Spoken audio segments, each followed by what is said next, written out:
to connectivity, and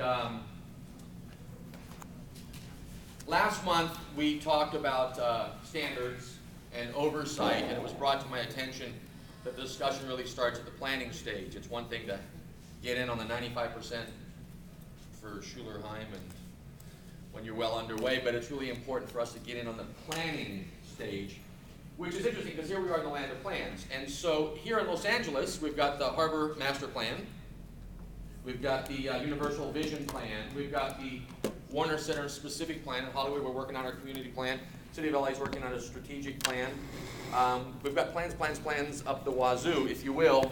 And of course, there's our general plan here in Los Angeles. And when I speak about Los Angeles, forgive me, Redondo and other communities, because I think these issues cross over. And in fact, that's the point of the connectivity issue, is that we need to be better connected.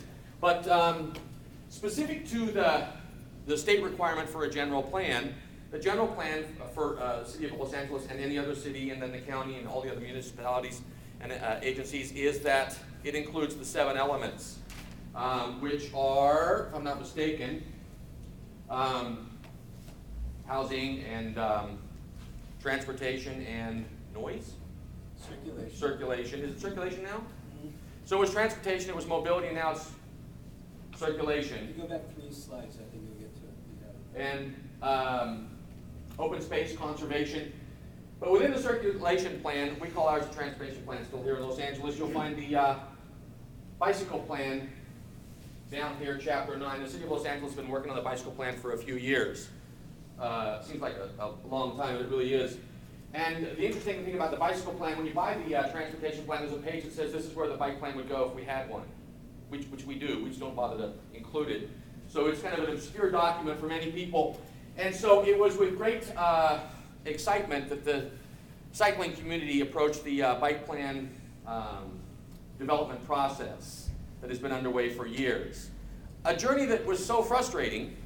It was due in 2008, this is 2010, so we're 2 years overdue on LA's bike plan. The process grew so complicated and frustrating for the cycling community that we actually began working on our own bike plan.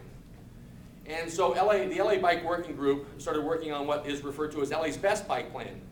And so it was open source, it's created by cyclists. We engaged in workshops downtown and in Hollywood, and invited anyone who wants to come and participate in creating LA's best bike plan. And along the way, we developed these 12 principles. The first of which is that every street is a street that cyclists will ride, which is why on the subject of the Gerald Desmond or Topanga Canyon, or he's gone, Schulerheim Bridge, it comes up over and over that the fundamental principle that we stand on is that every street be considered as a street that cyclists will ride. And as you say, it may not be pleasant. And some people say, well, this is not the safest route.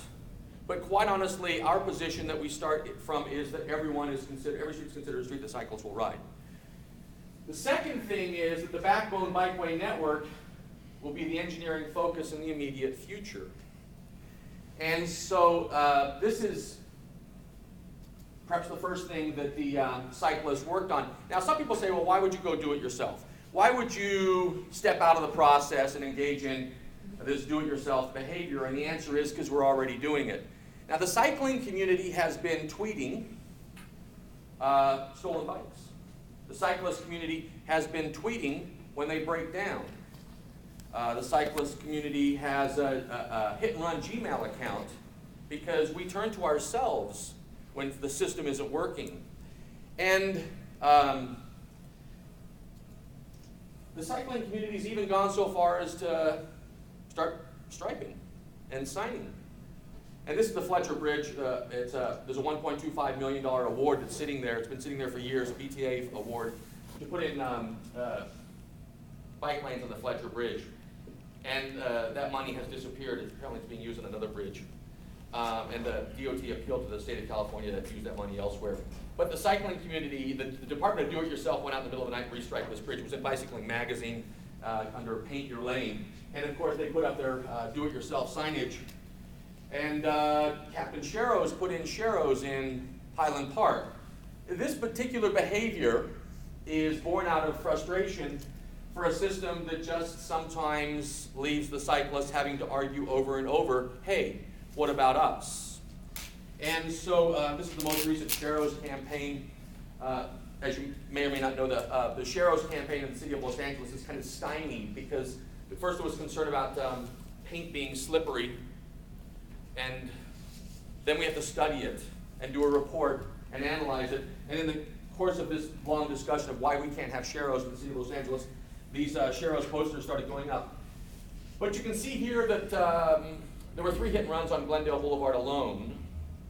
And these boards exist now, and they go up at the site of a hit and run to solicit information because we're doing our own investigation. This is the Ed Magos hit and run. The cyclists found the motorist within the hour because somebody witnessed it and tweeted the license plate. And we had that motorist right away. This is a die-in, which is another form of transportation engineering, I suppose. Glendale Boulevard was filled with 300 cyclists who lay down in the street. And a die-in is a memorial, if you will, or to memorialize a cyclist who was killed at that location, Jesus Castillo, on Glendale Boulevard. And this is a street that is, or do we call it 2 terminus? I don't know. As you come south on the 2 and Glendale Boulevard wraps into downtown, but it's The State Route 2 ends at State Route 2. It ends there in Alvarado, and it's just this notorious traffic. But this is Glendale Boulevard going north, and this one is, he was killed just right up there at the top there, across from the temple. The point is that cyclists have been doing it themselves within the community. And this is the spirit in which the Backbone Bikeway Network was born. So this is in the spirit of encouragement. Cyclists are even rewarding or reinforcing why we ride with Twitter accounts. Here's the Stolen Bike LA. When your bike gets stolen, you can just text the information, and cyclists will keep an eye out for it. They'll look for it on Craigslist. They'll look for it at swap meets.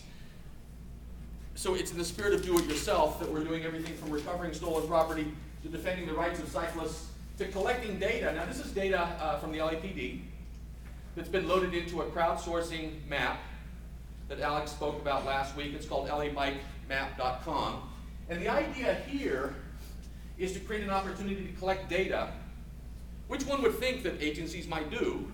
But in this particular case, it's the people that are riding the streets, the cyclists, ride with one hand, text with the other, I suppose. But everything from harassment to collisions, recovered bikes. The idea of road hazards is to start collecting data. And different departments, in the spirit of connectivity, Sergeant Krumer's collecting crime data, and Alan's collecting traffic data, and someone else is doing maintenance. You know, we're disconnected already. And in this particular area, everyone's got a plan, everyone's got some area of responsibility, but we're not really well connected. Agencies, departments, missions, and the thing is, it's the same street. And so the common denominator here is the cyclists are trying to bring it all together. And so this is Ride the Bone. This is a Twitter account for some Backbone Bikeway Network fans. And as you can see, oh, look at the spirit of connectivity. This is Rita Robinson. She's the general manager of the Department of Transportation. So you see, we're already connecting, although it's a Twitter account at this point. Hopefully someday we'll be working better together to develop the Backbone Bikeway Network. But the spirit of all of this is sometimes cyclists feel like we're begging for the proverbial bowl of porridge. And no offense to the Gerald Desmond Bridge, please, can we have a way across? That's all we're asking, but that's how it feels every time a transportation issue comes up. Yesterday, at the City Council for the Department for Los Angeles, it's the Measure R money, $40 billion. But yesterday, there were the cyclists, please, can we just have a little bowl of transportation money? And so they were arguing about the $40 billion, which is sort of over 30 years. And then, of course, LA gets 40% of that, and then there's the 15% local return, and then there's a 10% of that. At the end of the day, we're arguing over and begging for that little bowl of funding for, could we do something for the cyclists to accommodate? When, keep in mind, the original principle was every street.